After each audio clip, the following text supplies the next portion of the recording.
Every day, something dramatic happens in the Caribbean that affects our lives. We'll give you the details. We'll give you the facts on Caribbean Perspective with Eddie Frederick. Here's Eddie Frederick. So glad you can join us. Trinidad and Tobago celebrates Labor Day amid tension between government and some unions. This story takes the lead in today's edition of Caribbean Perspective for Tuesday, 21st June 2022.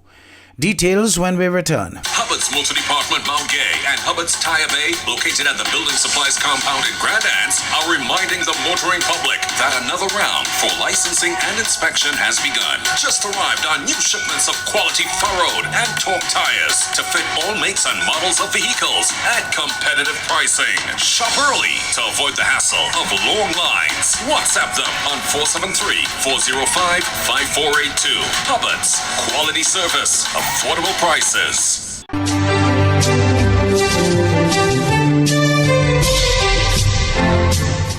Welcome back. Prime Minister Dr. Keith Rowley says he's puzzled by the strong language being repeated in the public space concerning the CPO's offer.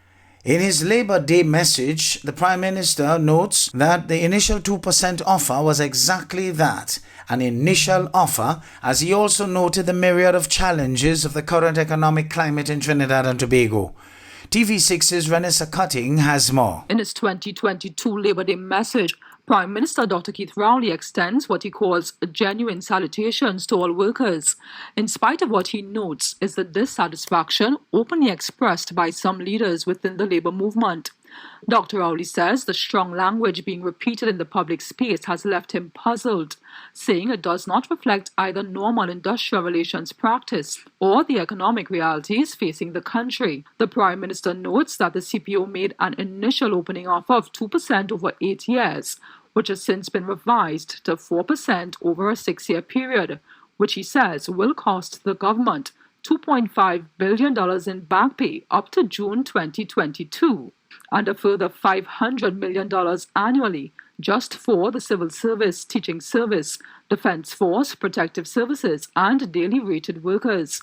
He adds that the added cost of a wage increase for statutory authorities and state enterprises will increase the total cost of a 4% increase by as much as a further 50%. Dr. Rowley then referenced a recent statement by the central bank, which warned that the current windfall in energy revenues was temporary and should be used instead to fund the adjustments in the national budget caused by the COVID-19 pandemic. It added that care must therefore be taken to avoid considering this windfall as permanent. His statement goes on to say that on the horizon is the larger prospect that every job, every business, every aspect of 21st century life will be restructured. Dr. Rowley warns that no job, particularly the unskilled, no company, no government, no economy will be immune to disruption in this century. Dr. Rowley points out that we are not alone in these challenges, as the entire world is facing this most difficult period, adding, quote, "Our difficulty will only overcome us if we fail to see it for what it is, and make long-term decisions on short-term illogic which defy our God-given talents." Renessa Cutting, TV6 News.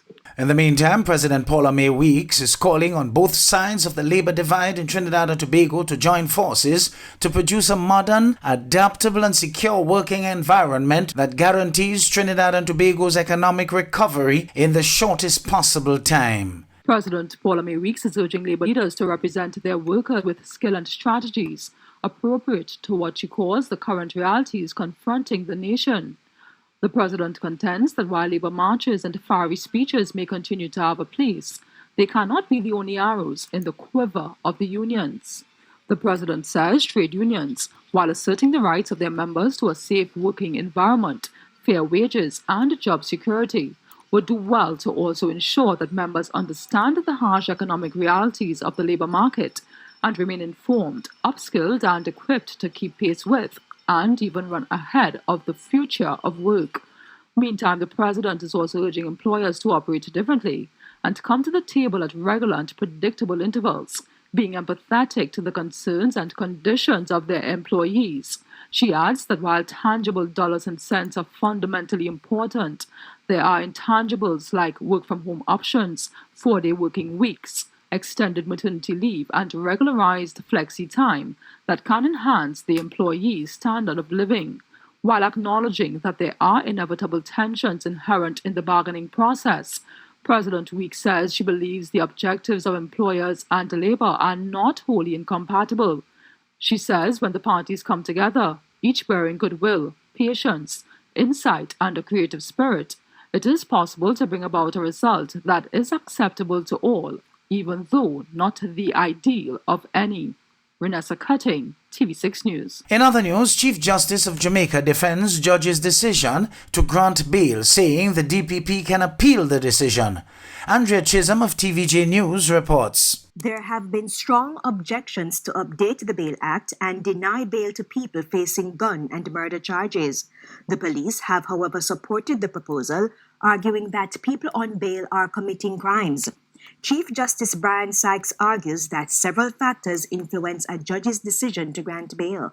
These include, and are not exhaustive now, risk of the defendant absconding, risk of the defendant interfering with the course of justice, preventing crime, preserving public order, and the necessity of detention to protect the defendant. Chief Justice Sykes adds that under Section 10 of the Bail Act, if the prosecution disagrees with a decision to grant bail, it has the right to appeal. The question is, has that provision been utilized by the Crown? And if so, how many times and with what results?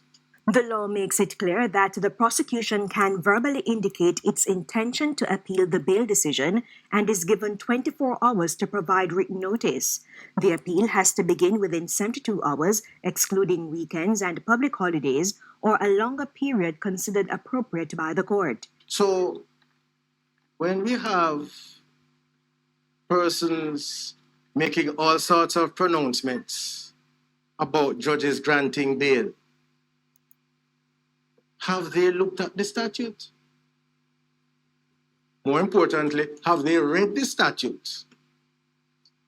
And having read, have they sought to utilize the power given under the statute? In the meantime, Justice Minister Delroy Chuck has also defended the judges, saying they have to balance the situation and consider all the facts. So when the judge offers bail, it's not willy-nilly. It's oftentimes of the serious consideration of the time that the person has been in court, the charge against the accused, and the likelihood of the case being tried within a reasonable time. Mr. Chuck is again urging the prosecution to put its case together in a timely manner. Andrea Chisholm, TVJ News. You're listening to Caribbean Perspective with Eddie Frederick.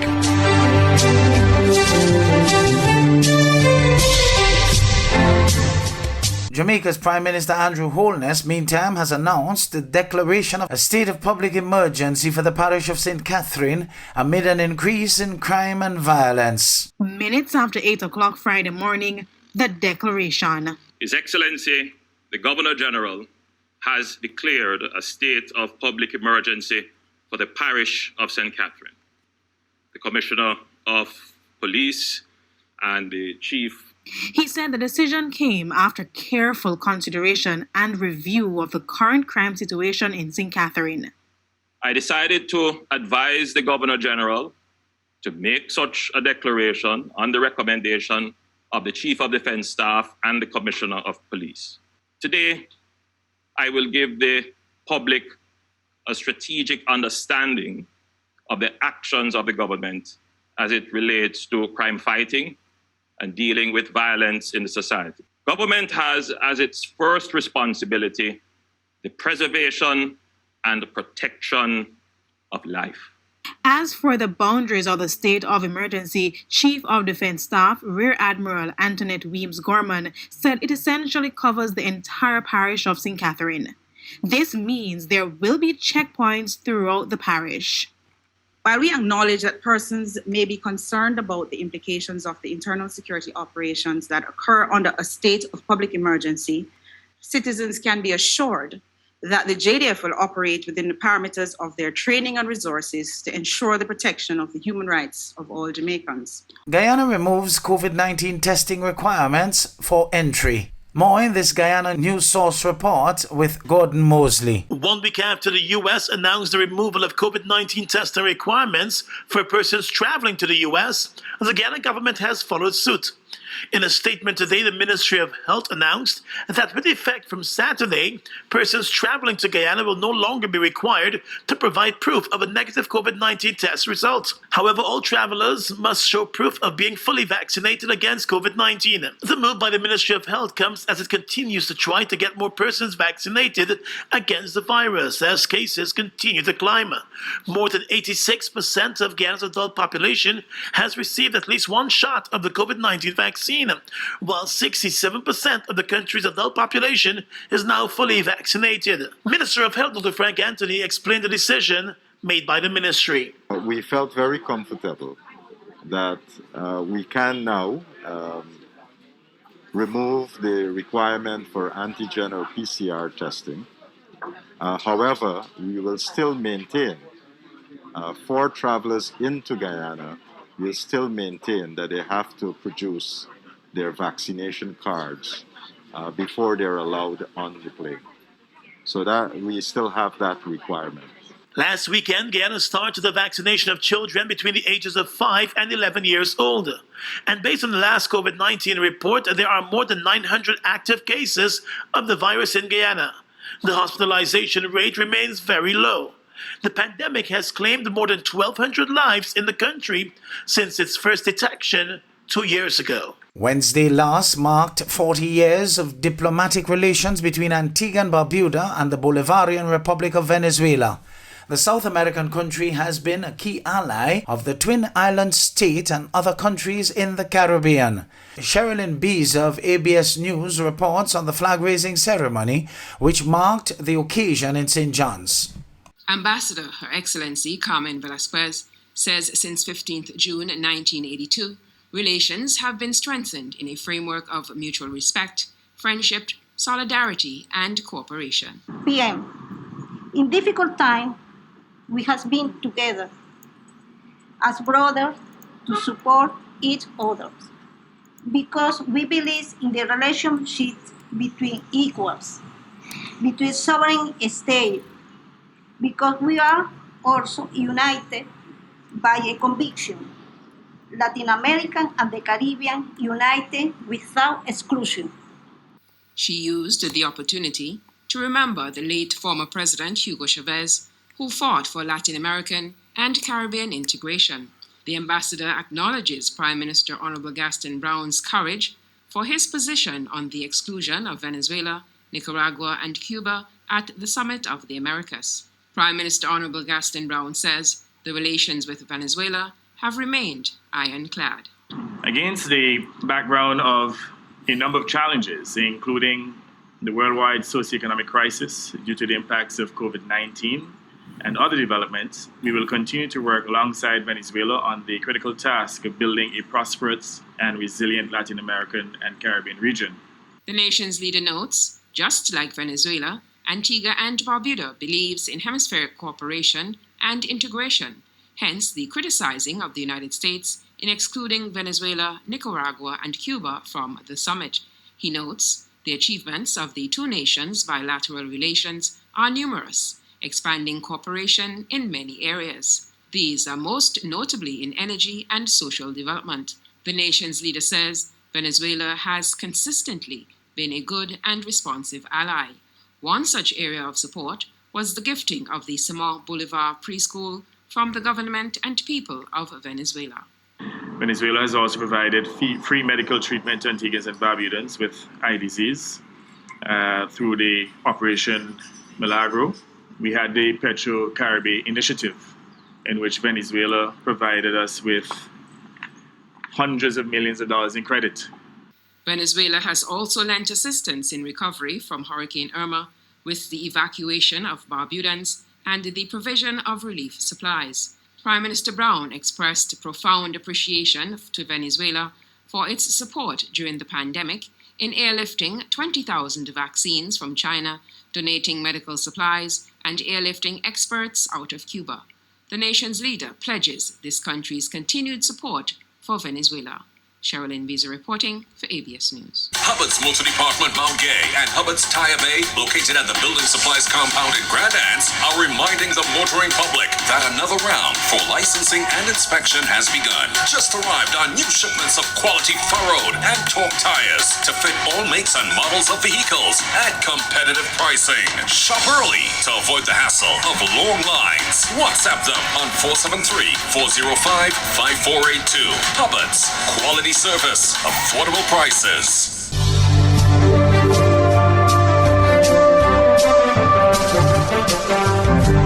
I am Eddie Frederick. This has been Caribbean Perspective, a whole new approach to highlighting developments in the Caribbean. In the meantime, please continue to log on to CaribbeanPerspective.com for more daily news and more.